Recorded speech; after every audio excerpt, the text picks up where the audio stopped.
This year, Pakistan is meant to return in excess of $20 billion in loan. The interest repayments account for about 56.7% of the country's GDP just for this year. How do you think the government would be able to address those? What was the second point? The interest we would be paying would be what? The interest repayments account for like 56.7% of the revenue of 2024. The amount of money that we're meant to return just in interest payments. And in such a scenario, it crowds out payment that can go towards other more development-oriented objectives such as education, healthcare, propping up human capital. But take 60% away, you're barely left with anything at all. Actually, notice the reality is that once the government, the FBR revenue, and once the government pays back the provinces, what it's left from the FBR revenue plus what it has in non-tax revenues, except for state bank profits and all that, that doesn't even cover the interest payment. So we have to borrow even to pay our interest back. And financially, it's a very precarious position, and we have to do basic changes. When it comes to foreign exchange, and you talk about 20 billion repayments, of that, a lot of money is automatically or almost automatically re-rolled, because we have some deposits from friendly countries like China, Saudi Arabia, and UAE, and these are in the bank, and they're one-year deposits that re-roll. So half of that just goes away like that. But we have to pay about 5, 6, 7 billion, 8 billion, something like this, 6, 7, 8 billion in interest, and 5 billion in interest, plus a few billion in repayments. But for instance, the repayment we make to a World Bank, to the IMF, to the Asian Development Bank, they're fine because we also have new ongoing projects with them. So, that essentially there is no payout really. I mean, net, we are, we get an injection from IMF, World Bank, and the Asian Development Bank. But there are other, like the loans for power plants, the Chinese power plants, so CPEC and all that. So that's a drain on resources.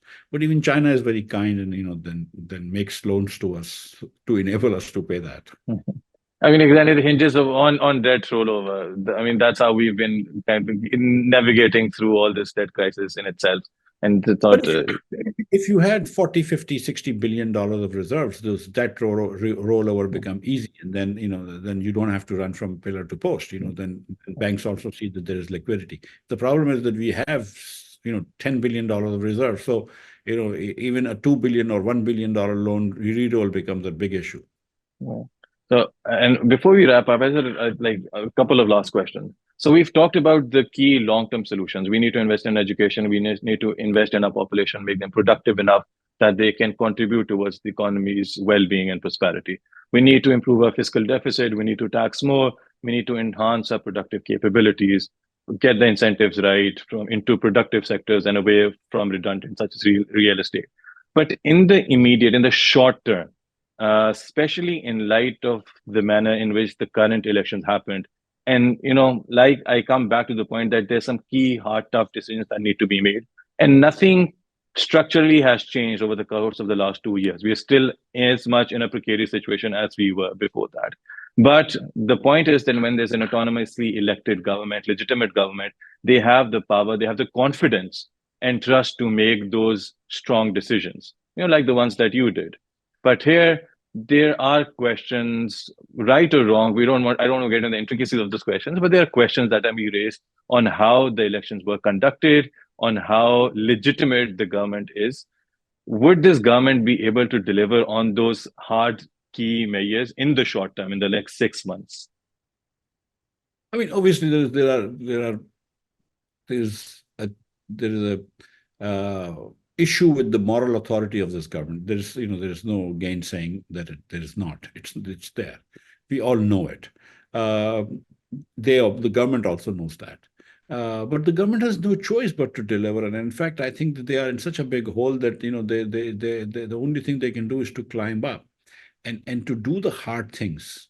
It's not like they're very popular to begin with, right? So let's just do the hard things, take on the vested interest, and show the people of Pakistan that they can deliver. So if they did that, and I'm quite, of the view that, that there is no downside to them, if they did that, I think that they could take Pakistan out of the crisis, but that would require some very bold decisions Let's see if they do, if they're able to do it. If you were to advise them, what would those hard decisions be? I mean, one reason why we have such horrible education, and education is basically non-existent in Pakistan, and is because of poverty in Pakistan. So, I mean, two, three things that I would like to do is I would like to see a very, very empowered constitutional local government. I would like to see some money going directly from the federation to the local governments and some to the provinces. I would like to see almost a doubling or two, of income transfers to the poorest people, from 420 billion to about 1,000 billion, to take it to 1% of GDP in maybe 2 years.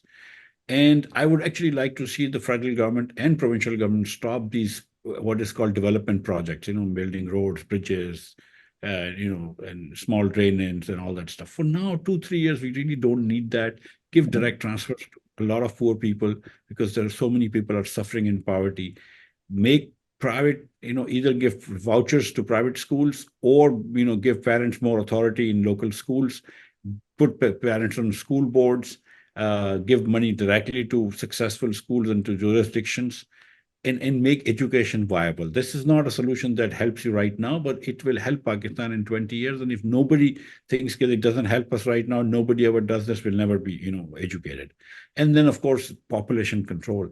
Look, no economic policy in Pakistan can work if Pakistanis remain unskilled and uneducated. So you need to educate, and you can't educate all these people. So we need to cut down on the number of babies being born. We can't have the third highest number of babies being born in the world. That's just not right.